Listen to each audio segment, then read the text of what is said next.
শূন্য পদে সর্বজনীন বদলির সর্বশেষ খবর যতটুকু শুনতে পেরেছি যে প্রধান উপদেষ্টার সাথে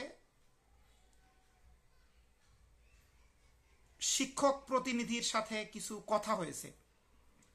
তাতে যতটুকু বোঝা যাচ্ছে সর্বজনীন বদলি মানে যে কথাগুলো হয়েছে সেটা হচ্ছে যে উনি মানে এমপিওভুক্ত শিক্ষক বা মানে এমপিওভুক্ত শিক্ষকদের প্রতি বদলির ব্যাপারে বা অন্যান্য যে কোনো বিষয়ে হচ্ছে উনি খুব আন্তরিক এবং যৌক্তিক একটা সমাধানে পৌঁছানোর চেষ্টা করতেছে, এরকম একটা কথা বলা হয়েছে। তো আসলে এটার পরিপ্রেক্ষিতে কি হতে পারে, মানে এই আসলে কথাটা কি হতে পারে? আসলে আমিও হচ্ছে মাননীয় প্রধান উপদেষ্টার মানে মাননীয় শিক্ষা উপদেষ্টাকে সৎ বলে মনে করি। হ্যাঁ, তো এখানে আসলে অনেক সমস্যা মানে তার মধ্যে একটা সুখবর হচ্ছে আজকে একটা সমস্যার সমাধান হয়ে গেছে। সমস্যার সমাধান হচ্ছে মানে হয়তোবা এই কথাটা একটু ভিন্ন খাতের হতে পারে, আপনারা অন্যভাবে নেবেন না, এটা শুনতে হবে। সেটা হচ্ছে শিক্ষা প্রশাসনটা হচ্ছে মানে নিয়ন্ত্রণ করে সরকারি কলেজের শিক্ষক বা বিশেষ সাধারণ শিক্ষা ক্যাডারের লোকজন। তো আপনারা হয়তোবা জানেন যে হচ্ছে আপনারা পেপারেও দেখেছেন যে একটা কলেজের প্রিন্সিপাল হতে হলেও 1 কোটি টাকা লাগছে। দীপুমনির মানে কমপক্ষে কোটি টাকা লাগছে সরকারি কলেজের একটা প্রিন্সিপাল হতে হলে। তো যদি শিক্ষা প্রশাসনের কোনো পরিচালক বা এই জাতীয় কেউ হচ্ছে হয় তাহলে তার কত টাকা লাগছে? এবং তারা তো অবশ্যই স্বৈরাচারী সরকারের পক্ষের লোক, তাছাড়া তো কখনো হতে পারে নাই। এবং নিয়াল আহমেদের বিষয়টা আপনারা বুঝতে পেরেছেন যে না আসলে হচ্ছে এখানে বিষয়টা কি।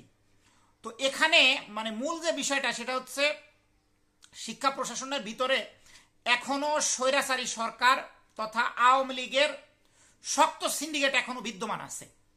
হ্যাঁ, এরা হচ্ছে মানে শিক্ষা ক্যাডারদের আমি দোষ দিচ্ছি না, এখনো অনেক শিক্ষা ক্যাডার আছে যারা কখনো কোনো কলেজের প্রিন্সিপালও হয়নি। হ্যাঁ, হচ্ছে অনেক ভালো লোক আছে যারা খুবই সৎ, একটা টাকা ঘুষ খাবে না, এরকম শিক্ষা ক্যাডারও আছে। সাধারণ শিক্ষা ক্যাডারের সবাই কিন্তু খারাপ না।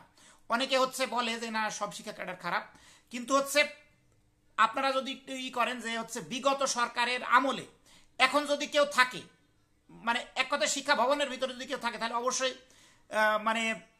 অবশ্যই সে স্বৈরাচারী সরকারের লোক ছাড়া তো এখানে থাকতে পারবে না। যদি সরকারি কলেজের প্রিন্সিপাল হতে হচ্ছে কোটি টাকা লাগে, তাহলে শিক্ষা ভবনের ভিতরে কোনো পরিচালক বা কোনো একটা পোস্টে যদি থাকে তাহলে সে টাকা না দিলেও সে অবশ্যই স্বৈরাচারী সরকার বা আওয়ামী লীগের পক্ষ হয়ে কাজ করতেছে। তো সে যদি কাজ করে সে কি হচ্ছে মানে এই এমপিওভুক্ত শিক্ষক বা তথা শিক্ষকদের কোনো ভালো কিছু করবে? সে তো সরকারকে বা এই যে হচ্ছে অন্তর্বর্তীকালীন সরকারকে বিপদে ফেলার চেষ্টা করবে। তো এটা হচ্ছে মূল কারণ। শিক্ষা উপদেষ্টার উপরে হচ্ছে আমার বিশ্বাস আছে, কিন্তু হচ্ছে আরেকটা বিষয় আমি বলি, সেটা হচ্ছে এই আন্দোলনটা আরো কিছুদিন চলমান থাকলে সম্ভবত ভালো হতো। হ্যাঁ, আর আরেকটা বিষয় হচ্ছে সেটা হচ্ছে যে মানে সর্বজনীন বদলি চাইলেও শিক্ষক কিন্তু এতগুলো উপস্থিত হয়নি। আমি নিজেও ব্যক্তিগতভাবে উপস্থিত হতে পারিনি। তো শিক্ষক যে খুব কম আছে, তারপরে একদম খারাপ হয়নি, মানে মোটামুটি ভালোই শিক্ষক হয়েছিল। তো এইটা একটা কারণ। হ্যাঁ, তবে মানে আমার সাথে যেটা মনে হচ্ছে প্রজ্ঞাপন না পাওয়ার আগ পর্যন্ত, প্রজ্ঞাপন যতক্ষণ পর্যন্ত আমরা হচ্ছে হাতে না পাবো ততক্ষণ পর্যন্ত আসলে আমলারা, ওই যে যেহেতু বললামই যে আওয়ামী লীগের হচ্ছে স্বৈরাচারী সরকারের আমলারা আছে, হ্যাঁ, তো তারা থাকলে কিভাবে হচ্ছে এই সর্বজনীন বদলিটা হবে? হ্যাঁ, তারপরে যদি সৃষ্টিকর্তা চাই তাহলে হয়তোবা হলেও হতে পারে, কিন্তু আমি ব্যক্তিগতভাবে যতটুকু মনে করি প্রজ্ঞাপন না হওয়া পর্যন্ত সর্বজনীন বদলিটা হচ্ছে না।